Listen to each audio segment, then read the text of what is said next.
铭记历史，缅怀先烈，珍爱和。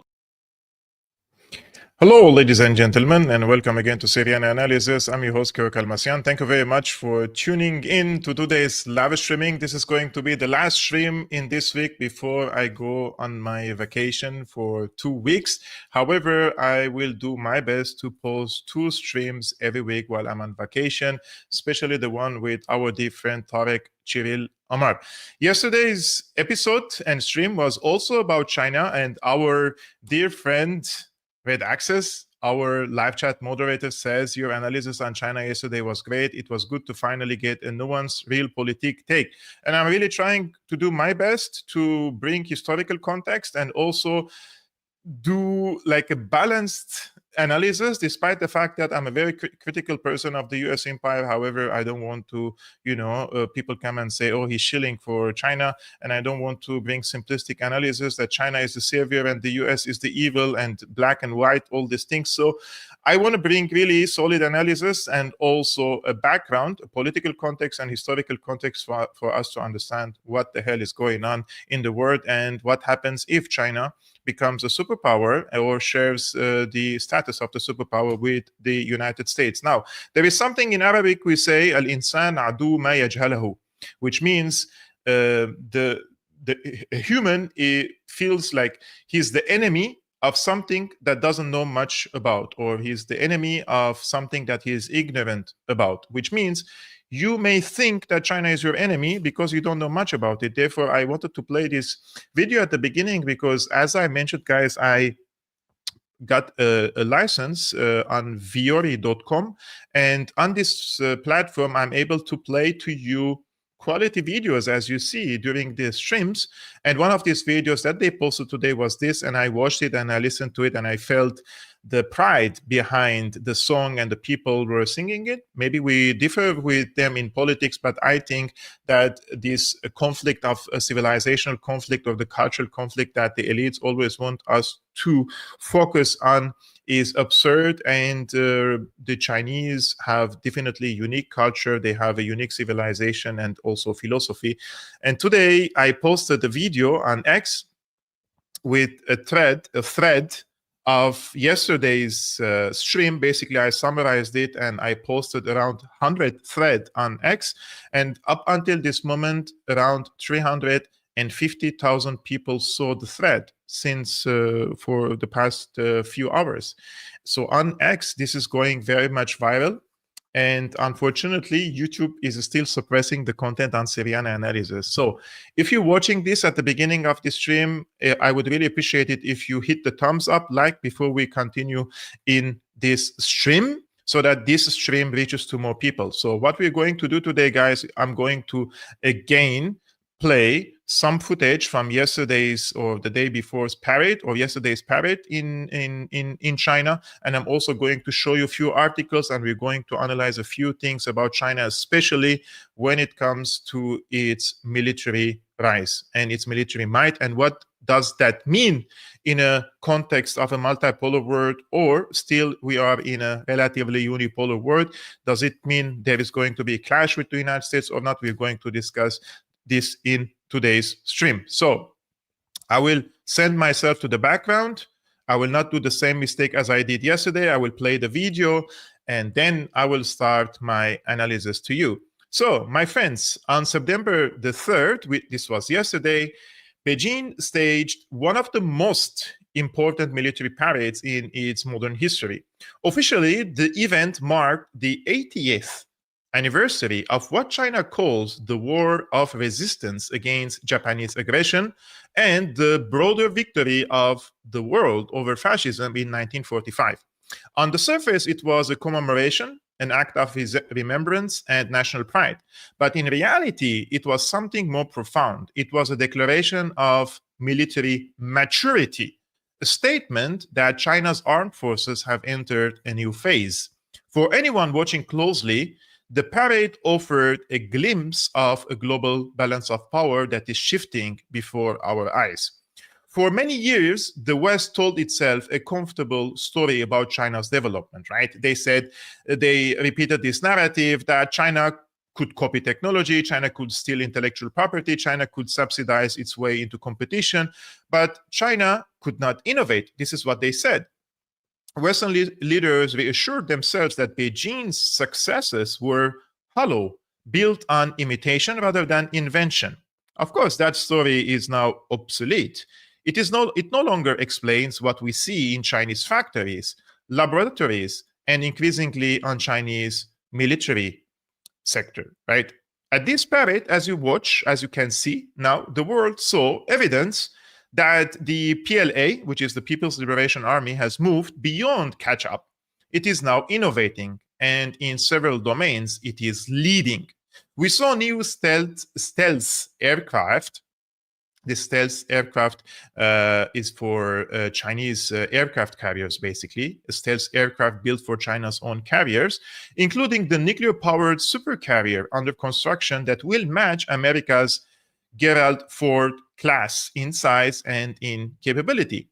We saw 4 different types of loyal wingman drones, autonomous aircraft designed to accompany fighters, extend their range, and multiply their effectiveness. We saw new families of anti-ship and ground attack missiles, fresh designs rather than copies. We saw uncrewed submarine and a new generation of torpedoes. None of this was a Soviet knockoff painted in new colors. This was cutting-edge technology, developed and displayed with confidence.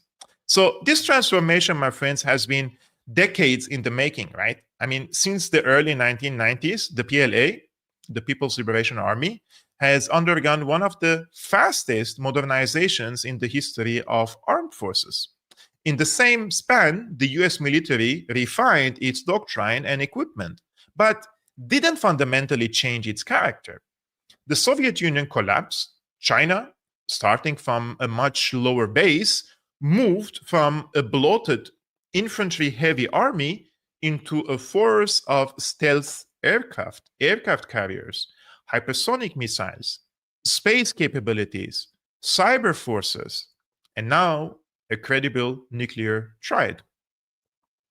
I mean, few militaries in history have changed so fast, right? The question, of course, is what all this power is for. Why China is building all this strength, especially the military strength? The answer for many is obvious. Taiwan is the central scenario. Now, every system shown in Beijing can be tied to that mission. Amphibious barges with extendable road bridges, for example, make sense only for beach landing, right? Short and medium-range missiles are designed to suppress US bases in Japan and Guam to prevent reinforcements. Carrier aircraft and autonomous drones are built to contest skies across the strait. New submarines and torpedoes are aimed squarely at US naval task force. Now I will show you quickly a study.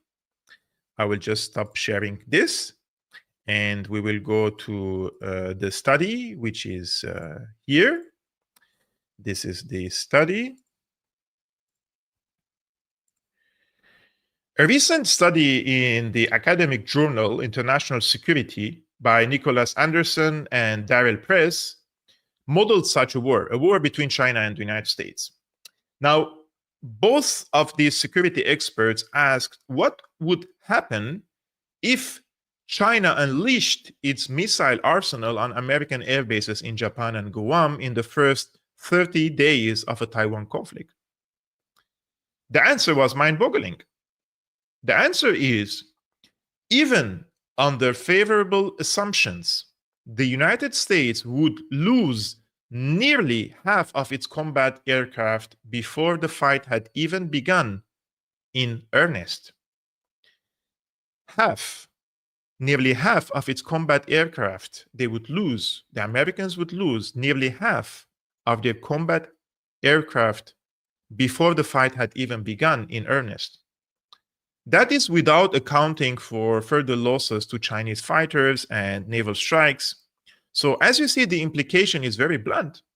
The balance across the strait is no longer in Washington's favor.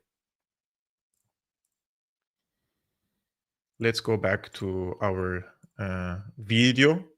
Let's play it. Let's not make the same mistake as I did yesterday.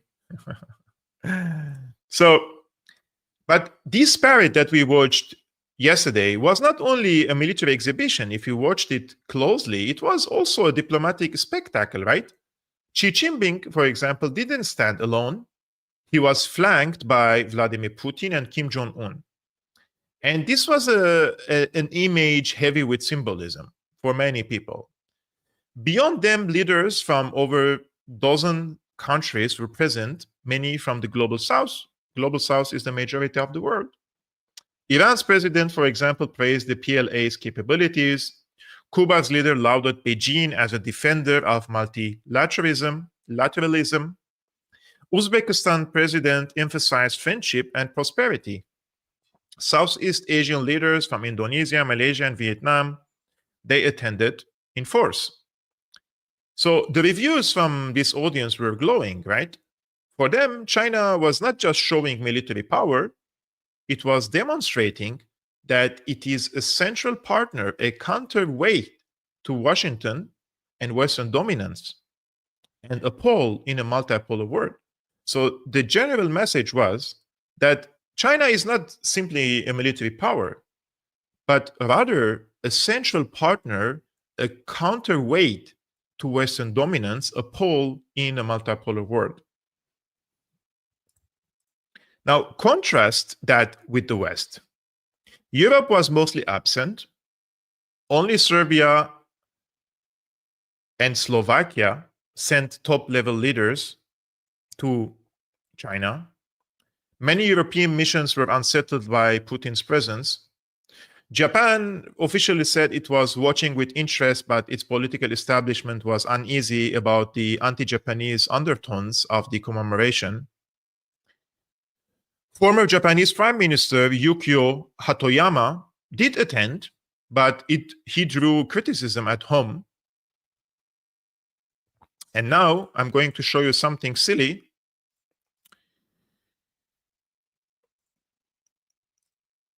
And this is by none other than Donald Trump.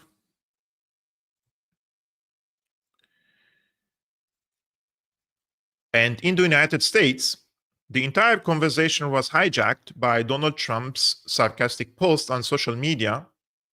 He mock congratulated Xi Jinping and told him to pass greetings to Putin and Kim Jong-un, quote, as you conspire against the United States. He demanded Xi acknowledge America's sacrifice in World War II. So what he said literally, he said, the big question to be answered is whether or not President Xi of China will mention the massive amount of support and blood that the United States of America gave to China in order to help it to secure its freedom from a very unfriendly foreign invader. Many Americans died in China's quest for victory and glory. I hope that they are rightfully honored and remembered for their bravery and sacrifice. May President Xi and the wonderful people of China have a great and lasting day of celebration. And then he says, please give my warmest regards to Vladimir Putin and Kim Jong-un as you conspire against the United States of America. President Donald J. Trump. The only thing missing in this is thank you for your attention. Very unfortunate. This comment, I mean, what I didn't expect much from Trump, but this was a little bit, deliberate attempt, in my opinion, to change the topic. Basically, what is the purpose of this parade and why the people are gathering there? Anyways, the Kremlin, on the other hand, brushed off the remark, but in the U.S. press, Trump's sarcasm became the headline. Of course, that's what the American media does. The extraordinary display of Chinese drones, submarines, and missiles was quickly reduced to personality drama. Once again, Western media turned geopolitics into nothing but entertainment, a habit that obscures the deeper reality. But the single most significant revelation of the parade was China's unveiling of its full nuclear triad. Until recently, China relied mainly on land-based missiles with a limited submarine capability. But on September the 3rd, yesterday, China rolled out the full spectrum. And they have shown the world their intercontinental ballistic missiles like the DF-5C and the DF-61.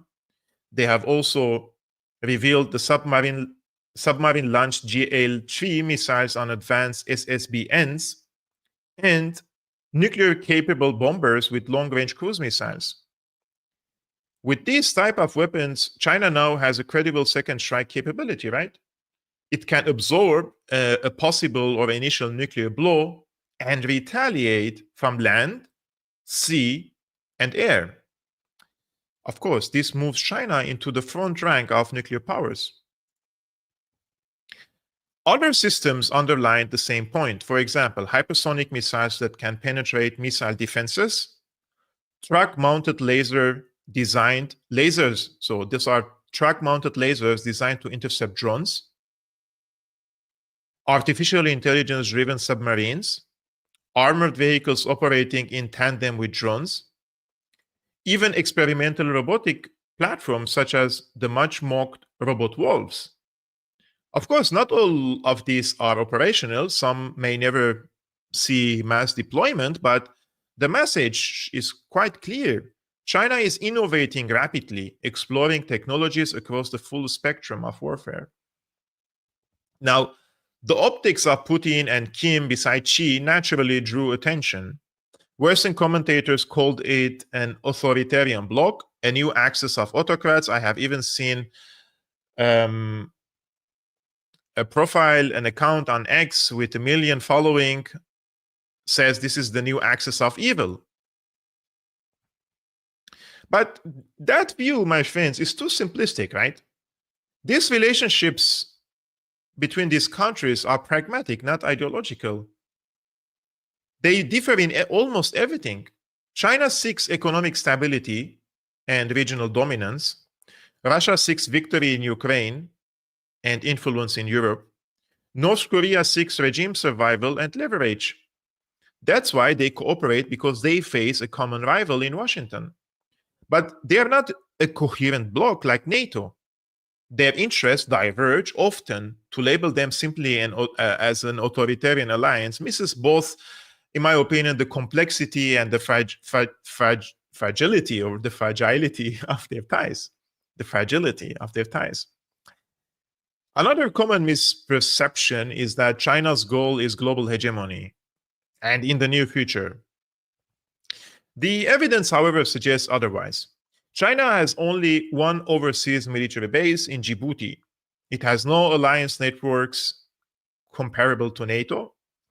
China lacks a fleet of intercontinental bombers. Most of the systems on display are designed for East Asia.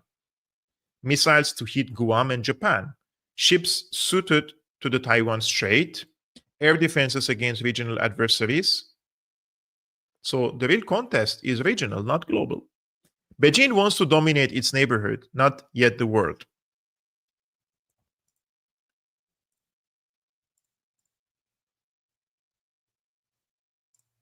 Those are some examples from the mainstream press.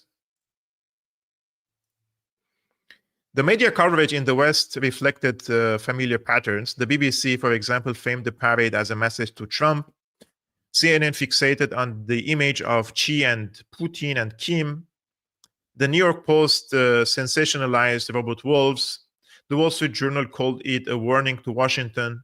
Each of these narratives contained an element of truth, but none captured the central point. China has become a military innovator, and the United States can no longer assume dominance in Asia.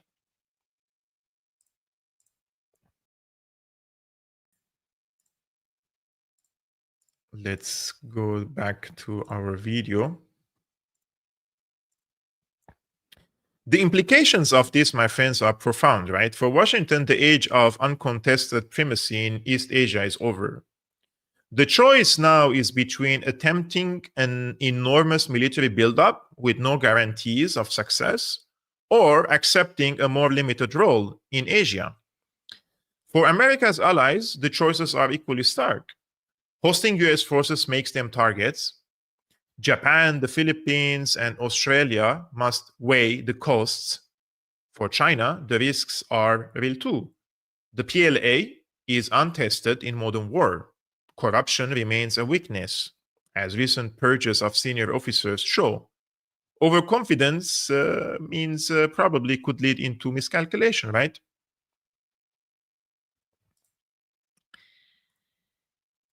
I will try to show you an analysis, which I believe is important in this case. And this is coming from a brilliant analyst. His name is Arnaud Bertrand, and his analysis, I think, is brilliant. So it is at this point that I want to address the analysis of Arnaud Bertrand. He argues that the uncomfortable truth is becoming undeniable. The United States no longer has the world's leading military. It may not even rank second, by the way, by several measures: innovation, industrial output, raw numbers, and battlefield performance. The US is slipping to third place behind China and Russia, despite outspending them combined. Bertrand points out that most serious experts, especially after Beijing's parade, admit it is outdated to say China is catching up. China is innovating, and it is leading. It leads not only in technology, but in sheer scale. More personnel, more ships, more tanks, more hypersonic missiles, more drones, greater production capacity. Numbers matter in war, right? And China's numbers are unmatched at the current moment. The Ukraine war reinforces this point, that conflict in reality, a proxy war between NATO and Russia. Despite years of NATO training and arms flowing into Ukraine, Russia has endured and expanded control. NATO's own Secretary General admitted that Russia now produces 3 times more ammunition in 3 months than NATO produces in a year. This is industrial power, my friends, not slogans. And this industrial power determines the battlefield, right?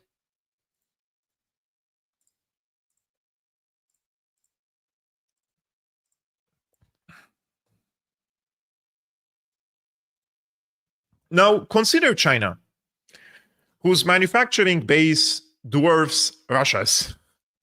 China is the world's only true manufacturing superpower, producing more steel, electronics, and industrial goods than any other nation on Earth. If Russia can outproduce NATO, then China can outproduce the US and Europe many times over. In a protracted conflict, this imbalance would be decisive. From this perspective, America's behavior in recent years looked different. For all its rhetoric, Washington is effectively stepping back. For example, in Ukraine, they are scaling down commitments. In Asia, they are struggling to maintain the forward posture. And they're unable to impose their will on stronger rivals. The US has turned inward, extracting concessions from its European allies, right? And Bertrand argues that the irony is sharp in this case. The greater danger may not be China or Russia, but how the US reacts when it cannot dominate abroad. Like a predator, too weak to hunt large prey. It turns on its own pack. And this is what is happening nowadays with the American huge economic pressure on Europe, right?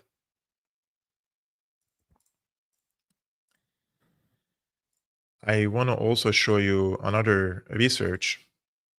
This is in German, by the way, guys. And it is written by a German scholar. His name is Herfried Münkler. Herfried Münkler argues that what we are witnessing is the end of the West as we know it. 2025 will be remembered as the year of the transatlantic alliance fractured. The European Union, he says, is the greater loser. Münkler identifies 3 dimensions of this collapse. The first is geostrategic. For decades, America's global role rested on securing both Atlantic and Pacific theaters. That justified US troops in Europe and Asia. Today, that commitment is weakening. Washington increasingly views Europe as a burden. Trump's administration sees the US military presence there as overstretch, and some argue that abandoning Europe might help loosen ties between Moscow and Beijing. The result is European insecurity, exposed to Russian pressure, and uncertain of American reliability. The second dimension is political and cultural. Since 1945, the alliance was not just about strategy, but also about values like democracy, the rule of law, and the legacy of Atlantic revolutions. Münkler argues that this common foundation has collapsed. Trump's attacks on the rule of law and his illiberal rhetoric have left the European Union as the last true defender of liberal democracy, which I totally disagree with him, because European Union is not a liberal democracy any longer. I don't know if you have been following the news and what is happening in Europe regarding the digital laws, the journalistic laws, and recently the EU imposed a sanction against a journalist for covering the onslaught against Gaza. Sanctions against him. He is a German citizen and he is under sanction while he lives in Germany, which means he is no longer able to use any services in Germany, let alone banking and money and transactions. So I'm not really into the belief that the European Union is the last true defender of liberal democracy. Anyways, according to him, the European Union is the last true defender of liberal democracy, facing not only Russia and China, but also an America drifting away from its own traditions. So according to him, Europe is isolated, clinging to values its partners no longer share. The third dimension is economic. Europe once believed it had the power to use economic sanctions as a strategic weapon. The Ukraine war, however, revealed the opposite. Europe discovered its dependence on Russian energy and resources. Sanctions proved less decisive than hoped. At the same time, Trump imposed tariffs on Europe itself, undermining the transatlantic economic cycle that was one of the pillars of the West. Münkler finally concluded that something fundamental has broken. Even if a future administration seeks to repair it, the damage will not easily be underdone. Now we go back to our video. So when you combine Bertrand's and Münkler's perspective, or both perspectives, a fuller picture emerges, right? China is innovating and outproducing. Russia is demonstrating. Russia is not only demonstrating, Russia is demonstrating staying power. The US is in relative decline, still wealthy and powerful, but increasingly anxious, turning against allies when it cannot dominate adversaries. And Europe is the trapped party, too weak to project power, too divided to act independently, too dependent to escape America's orbit. That is the context in which Beijing staged its parade. Not just a show of Chinese strength, but a reflection of a West that is fragmenting. That's why the September 3rd parade was not merely a commemoration of history, it was a symbol of transition. It showed to the world that the People's Liberation Army is now a first-class military. It showed that Beijing has diplomatic partners across the global south. It showed that Washington can no longer assume superiority. It showed that the West is internally fractured and strategically confused. Xi Jinping declared that humanity faces a choice between peace and war, dialogue and confrontation.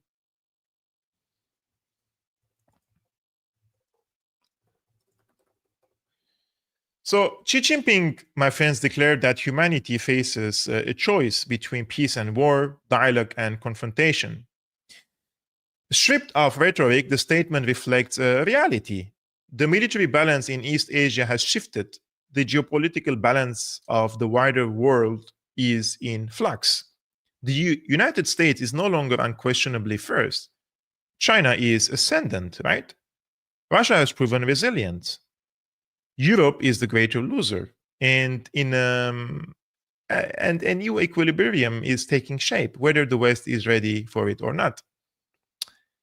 So, as we come to the end of this discussion, my friends, I would first like to kindly ask you to hit the thumbs up and like this video as we continue this stream. That would really immensely, greatly help me and help this channel to grow and for this content to reach to more audience, if you appreciate what I'm doing, of course. So as we come to the end of this discussion, let's step back and take in the broader picture.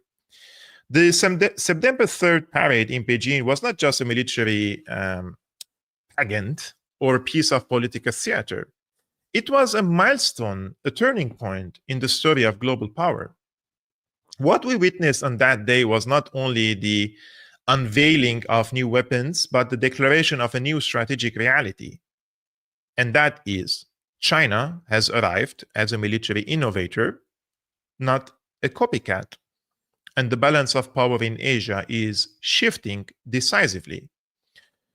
For decades, Western leaders reassured themselves that China would remain an imitator stuck behind the United States in technology and doctrine. But that is no longer true.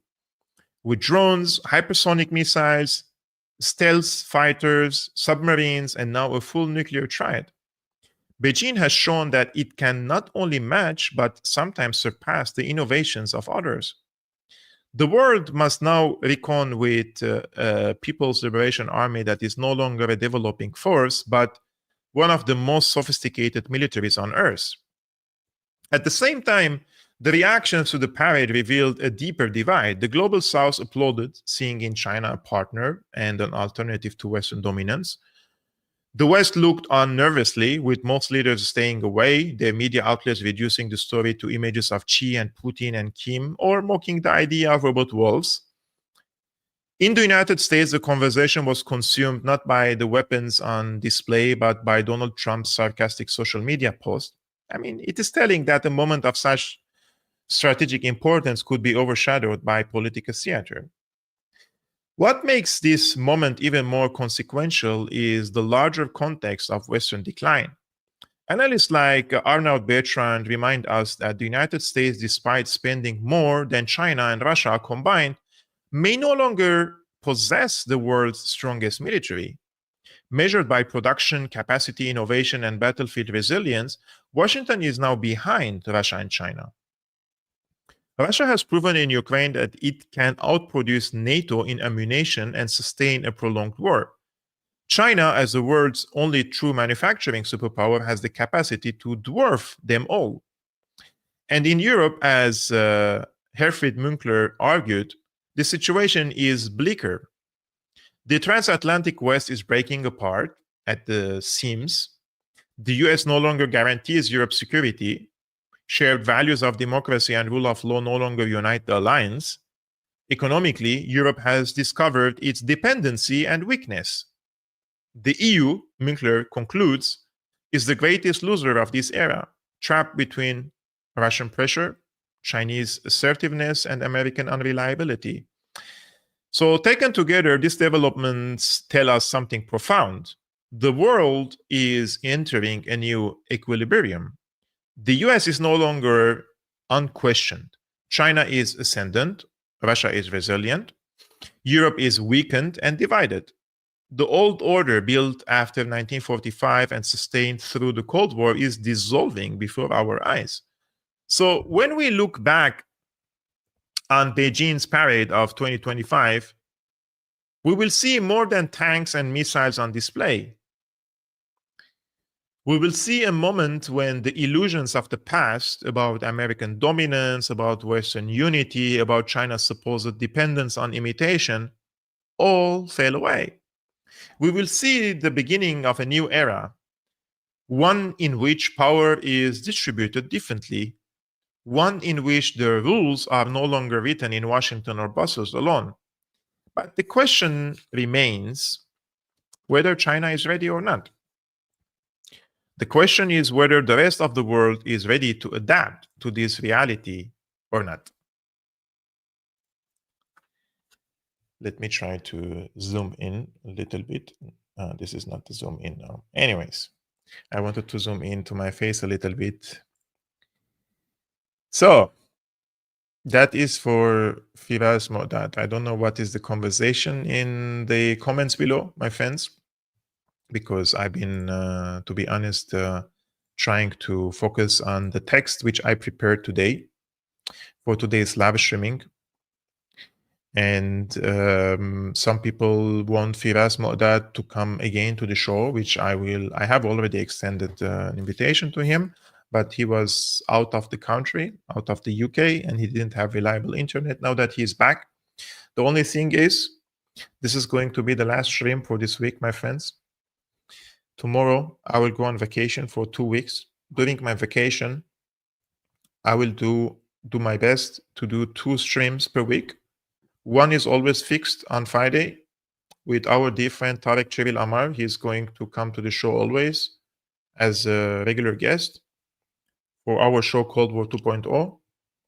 And the other one is probably going to be a video which I record and post, or probably I do a live stream with other people, an interview or not. I don't know how is going to be my schedule, but I will do my best to do 2 streams to you while I'm on vacation.